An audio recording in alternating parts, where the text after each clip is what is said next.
July 28, 1976. On the rusty, rock-strewn plains of Planitia on the planet Mars, a three-legged robot from Earth is conducting an extraordinary experiment. A tiny scoop on its robotic arm has collected a pinch of alien soil and delivered it into an automated laboratory the size of a microwave oven. Inside this box is one of three experiments designed to answer the single greatest question humanity has ever asked. Are we alone? A drop of nutrient solution, tagged with a radioactive tracer, is added to the soil. On Earth, 150 million miles away, a team of NASA's brightest scientists holds its breath, watching a graph being drawn in real time. Suddenly, the line on the graph shoots upwards. A massive spike in radioactive gas is detected. It is a positive result, an unambiguous sign of active metabolism. It is a sign of life. At the same time, another instrument on that same lander, designed to find the chemical building blocks of life, comes back with a result that is utterly devastating. Nothing, not a single trace. How can a world show signs of life, but have no evidence of the stuff life is made of? For nearly 50 years, this profound contradiction has haunted planetary science. Did NASA's Viking mission discover and then tragically dismiss the first evidence of alien life? Or did it uncover a truth about Mars that is, in its own way, even stranger? To understand this mystery, you have to go back to the mid-1970s. The Apollo moon landings were over. The world had watched humanity take its first steps onto another world, and NASA needed a new, even bolder objective. The next giant leap was clear: Mars. The Viking program was, at the time, the most ambitious and expensive robotic mission ever attempted. It consisted of two identical spacecraft, Viking 1 and Viking 2, launched in 1975. Each was a marvel of engineering, a sophisticated orbiter designed to map the planet from above, carrying a heavily shielded lander that would brave a fiery atmospheric entry to touch down on the surface. This was humanity's first real attempt to land a fully operational science laboratory on another planet. The technology, built with slide rules and computers less powerful than a modern calculator, was pushed to its absolute limit. And the mission had one primary, spectacular goal. It was written into the mission charter: the search for life. This wasn't a secondary objective, it was the entire point. After centuries of dreaming about Martians, we were finally going to get an answer. On July 20th, 1976, Viking 1 successfully landed. It sent back the first ever clear photograph from the surface of Mars. For the first time, we saw our neighbor not as a blurry red dot in the sky, but as a real place. A vast alien desert of red rocks and pink sky. It was a historic moment, but the pictures were just the beginning. The real work was about to be done by the laboratory inside. The Viking lander carried a miniature automated biological laboratory. Its robotic arm would scoop up Martian soil and deliver it to three separate experiments, each designed to detect life in a different way. The first was the gas exchange experiment. It would add a complex nutrient broth, a sort of chicken soup for microbes, to the soil and look for any changes in the atmospheric gases. If microbes were metabolizing, they might release gases like oxygen, carbon dioxide, or hydrogen. The second was the pyrolytic release experiment. But the third experiment was considered the star of the show, the most direct and sensitive test for life. It was called the labeled release, or LR, experiment. Its logic was brilliantly simple.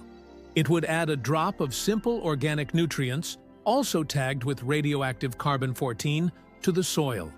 If any living microbes were in the soil, they would consume the nutrients and, as part of their metabolic process, release the radioactive carbon back into the air as a gas.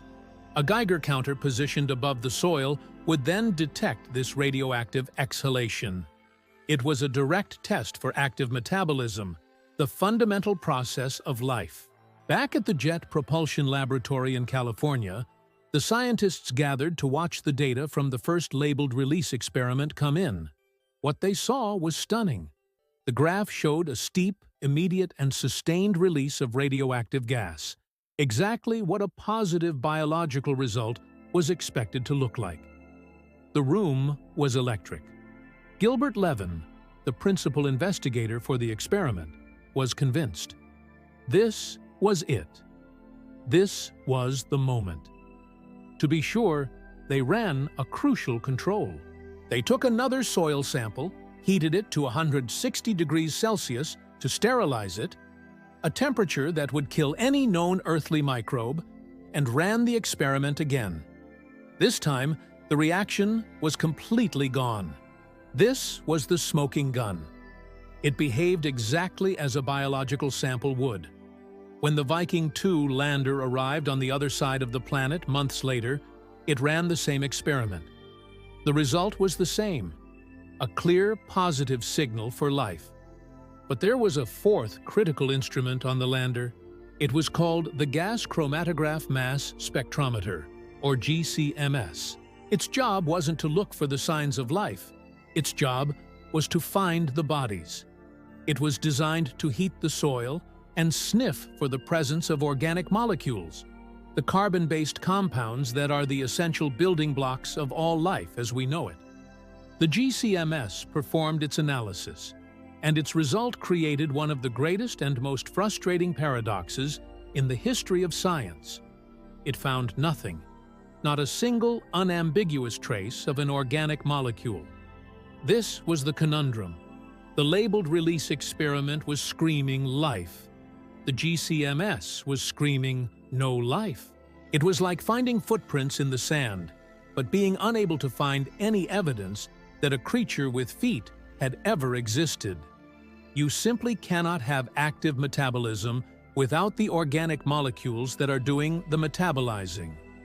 Faced with this impossible contradiction, NASA had to make a call. They chose the path of scientific caution. The positive results from the LR experiment, they concluded, must be the result of some strange, exotic, non-biological chemistry in the Martian soil that was merely mimicking life. The official verdict, the one that went into the history books, was no conclusive evidence of life found. That decision created a scientific controversy that has raged for nearly half a century.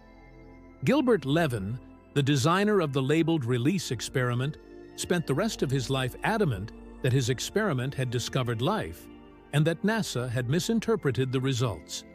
He died in 2021, still fighting for his discovery to be recognized. But in the decades since Viking, we've learned a lot more about Mars. And what we've learned casts the Viking results in a new, ironic light. Later missions, like the Phoenix lander in 2008, discovered that the Martian soil is saturated with a highly reactive chemical called perchlorate. And this is the final devastating twist in the story. Scientists now believe that the perchlorates in the soil could explain both of Viking's contradictory results. When the labeled release experiment added its wet nutrient solution to the soil, it could have caused a chemical reaction with the perchlorates, releasing carbon gas and producing a false positive that perfectly mimicked life. But even more tragically, when the GCMS instrument heated the soil to test for organic molecules, the hot perchlorates would have instantly incinerated any and all organics that were present, destroying the very evidence it was looking for. The ultimate irony of the Viking mission is that both experiments may have been correct in their own way, leading to a completely wrong conclusion. We now know from rovers like Curiosity that organic molecules do exist on Mars. They are there. The Viking GCMS just couldn't see them because its own method may have obliterated them. The Viking landers were sent to find a simple yes or no. Instead, they found a profound and complex maybe. They revealed a world far more chemically strange than we ever imagined. The truth that Viking revealed wasn't about the presence or absence of life, but about our own assumptions and the immense challenge of finding life when it might not play by the rules we're familiar with. The ghost in the machine was our own reflection. Did the Viking landers touch down in a place teeming with microbial life, only to have their own experiments accidentally destroy the proof? We may never know for sure, but the data they sent back continues to haunt us, a 50-year-old riddle from a distant world, reminding us that the search for life is far from over.